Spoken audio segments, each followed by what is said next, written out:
सुनो अदिति त्यागी, अगर बदतमीजी से बात करोगी, मैं चुना हुआ प्रतिनिधि हूं, मैं तुम्हारी बात का जवाब देने के लिए बाध्य नहीं हूं।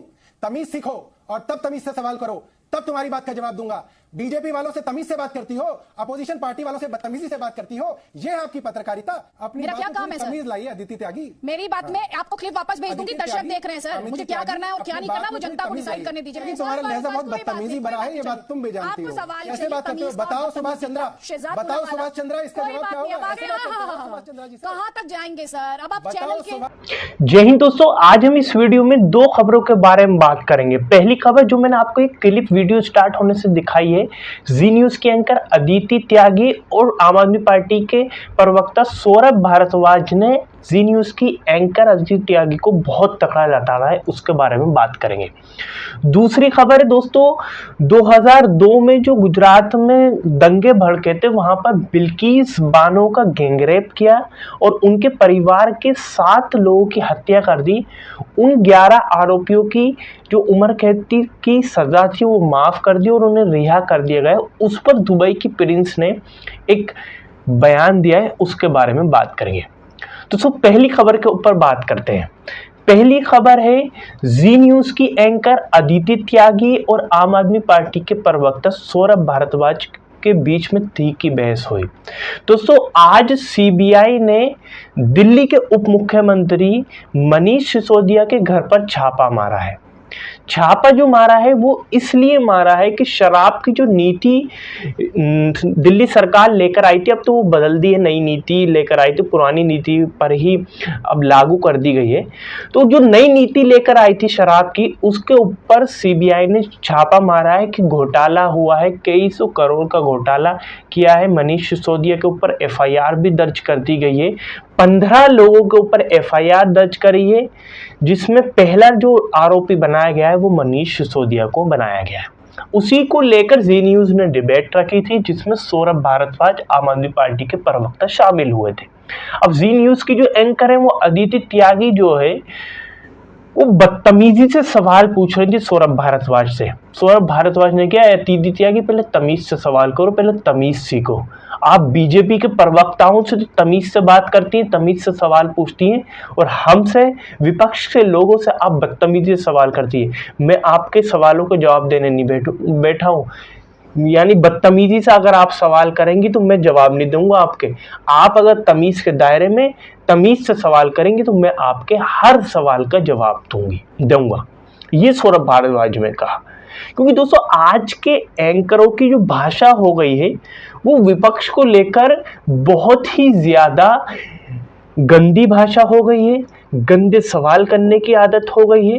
क्योंकि उनके ऊपर किसी का हाथ रखा हुआ, विपक्ष से वो डरते नहीं है, और जर्नलिस्ट को डरना भी नहीं चाहिए कि विपक्ष में बात बोल लो, डरते नहीं है। तो ये डरना भी नहीं चाहिए, चाहे विपक्ष हो चाहे सत्ता में लोग बैठे हों, उनसे किसी से नहीं डरना चाहिए।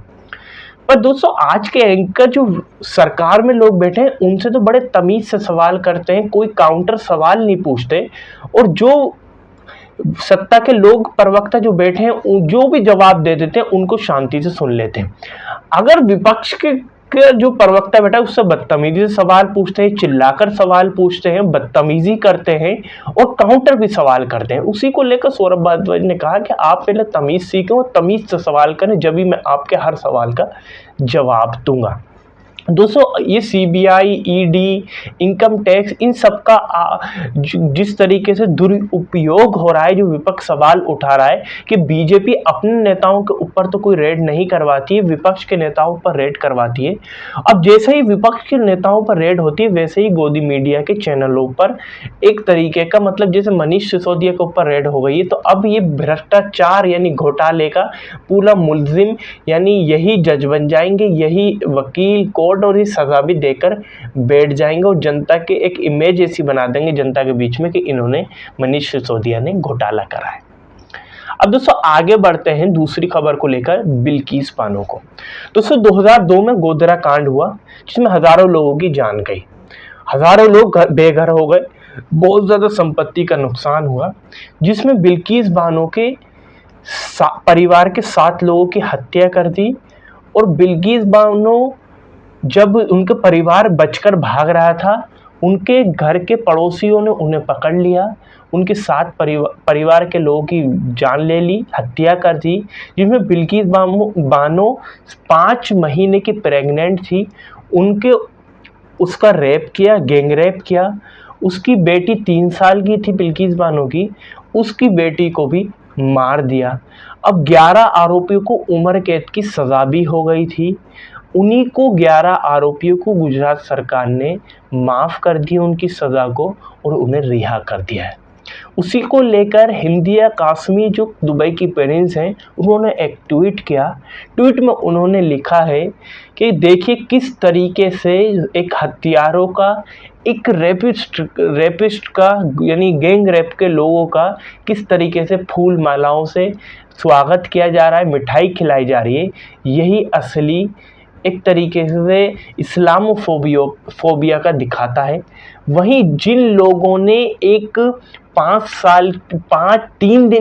5 महीने की प्रेग्नेंट औरत का गैंगरेप किया, 3 साल की बेटी के खोपड़ी फोड़कर उसे मार दिया, उन लोगों का स्वागत किया जा रहा है और उनकी सज़ा को माफ़ किया जा रहा है। यही दिखाता है इस्लामोफोबिया। इस पर दुबई की प्रिंस ने ये ट्वीट किया है दोस्तों। बड़े ही दुखद बात है। यानी देखिए, ये अगर कोर्ट ने एक हत्या, 7 लोगों की हत्या के आरोपी, गैंगरेप के आरोपी, उन्हें उम्र कैद की सज़ा दी और उन्हें 15 साल के बाद रिहा कर दिया जाता है, माफ़ कर दी जाती है, तो फिर जो लोग लड़ाई हत्या की लड़ रहे हैं, केस में चल रहे हैं, कोर्ट में रेप के केस चल रहे हैं, तो जो लोग मुजरिम हैं और जिन्हों के साथ ये जुल्म हुआ है, वो लोग भी अब क्या सोच रहे होंगे, शायद उनके दिल और दिमाग से भी इंसाफ की उम्मीद अब ख़त्म हो रही होगी। इस पर आपकी क्या राय है, मुझे नीचे कमेंट बॉक्स में ज़रूर बताएं। वीडियो को लाइक कर, शेयर कर, चैनल पर अगर आप नए चैनल को ज़रूर सब्सक्राइब और बेल आइकन को ज़रूर दबा दें ताकि मैं जब भी नई वीडियो लेकर आऊँ तो आपको पता चल जाएगा। चलिए इस वीडियो में इतना ही।